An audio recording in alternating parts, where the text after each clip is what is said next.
Peter. I solemnly swear that I am up to no good.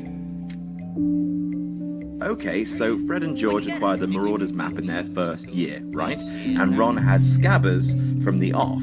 So did it never puzzle Fred and George that their brother Ron slept with a boy called Peter each and every night? Hey, maybe they're cool with their younger brother's orientation. He was, as Lady Gaga would say, born this way. But it was Ron who told Harry the story of Peter Pettigrew, right? So the Weasleys have heard of Peter Pettigrew, yet there he is on the map in their brother's bed every night.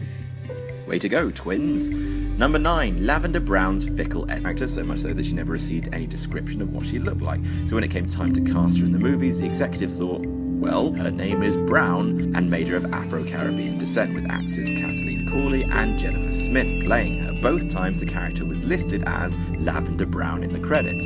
However, when Brown was made more of a major character and a love interest for Ron, she was revealed by Rowling to be white. Rather than stick to their guns and maintain their internal continuity, Brown received a Caucasian makeover, which is more than a little racist. After all, would the fans have revolted if one of their characters had just a different race in the books?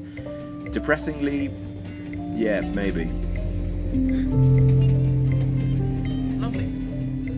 Number 8, Harry couldn't see the Thestrals. As Harry discovered in the Order of Front Door, were in fact pulled by invisible skeletal horse beasts called Thestrals. At least they're only invisible to people who have never seen anybody die. Harry then starts to see them after witnessing the death of Cedric Diggory. But hang on, what about his mother? Like, he's constantly having flashbacks to his mum's death, so he witnessed it, right? He was like right there in the crib, so why couldn't he see the Thestrals from the off? It doesn't make sense. Number 7, why does Harry need glasses? Wizard doctors can regrow bones, but they can't fix Harry's eyesight. Now, Hermione can fix Harry's glasses before her first magic lesson, but seriously? No one can help him out with the thing he needs glasses for? I mean, even us lowly muggles have developed laser eye treatment. Catch up, wizards. Catch up. Number 6, the Polyjuice Potion problem. For those of you who haven't taken Polyjuice Potion before, fair warning, it tastes like goblin piss. So, okay, this isn't a problem in the books, but rather one created by choice. Books, people who use the Polyjuice Potion to become briefly someone else take on their entire form, including their voice. In the Potter films, the Polyjuice Potion doesn't affect the voice because reasons. Did you say this batch of Polyjuice was last, Hermione? Because the filmmakers thought that, I don't know, people would be too dumb to understand what they have just literally seen in front of them. This only becomes a problem in The Goblet of Fire when it turns out Barty Crouch Jr. has been necking Polyjuice for months, pretending to be Mad-Eye Moody. No such problems with the voice for him. Dragons, aren't they? Now, how does that work? A wizard did it? You could say, you know, hey, he's really been practicing his impressions? That's weak. Number 5, James comes out of the wand first. Now, this is one of the few plot holes from the books that the films actually fixed. When Harry and Voldemort get their duel on in Goblet of Fire, the fact that both their wands contain feathers from the same phoenix make he who must not be named wand nauseous, and it vomits up the people he's killed in reverse order. See, Diggory, the old dude from the beginning, and come out in the wrong order. James died first, trying to fend off Voldemort, then Lily. But for some reason in the books, despite the whole reverse order thing, James emerges from the wand first. Rowling has even admitted herself that's a mistake. In the film version, the spirits emerge from the wand at roughly the same time, with Lily's coming out a fraction before James. So that's a bit of redemption for the films on that one.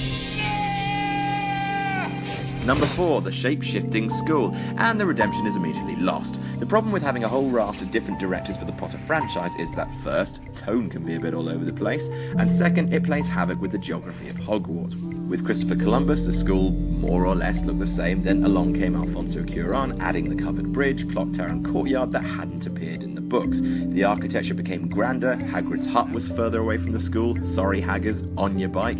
Then when Mike Newell and David Yates came aboard, they added architectural elements of their own, until the school resembled a teenager who could never work out what look he was trying to pull off. But I guess it's a magic school, so it's father's eyes. In the books, I'm sure he does. In the films, no. His mother had green eyes, Harry has blue eyes. Could they not have found an actor with blue eyes to play his mother? It seems like a tiny point until Snape's last line becomes, "You have your mother's eyes." Your mother's eyes. That's his character's whole motivation for staying loyal to Potter, because he sees some part of someone he used to love in him. But he doesn't have his mother's eyes. I was saying boo earns. Number 2, Expelliarmus. What does Expelliarmus do? In the books, it's consistent. It disarms someone. But the movies, they decided they needed a standard attack spell, and that became Expelliarmus. Even as late as the Goblet of Fire, Dumbledore was using Moody across the room, unless he just, I don't know, disarmed that door really hard.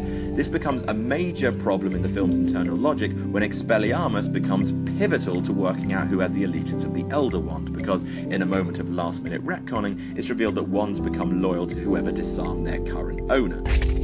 First, that doesn't make sense in the wizarding world. Do good jewelers just collect hundreds of wands? And second, it means that Expelliarmus quickly becomes one of the most important spells in the universe, and half the movies have got what the spell does wrong. Number 1, the Time Turner. 3 turns should do it, I think. The Time Turner is a time machine. An actual time machine that McGonagall gave Hermione so she could do her homework. What? First of all, giving a time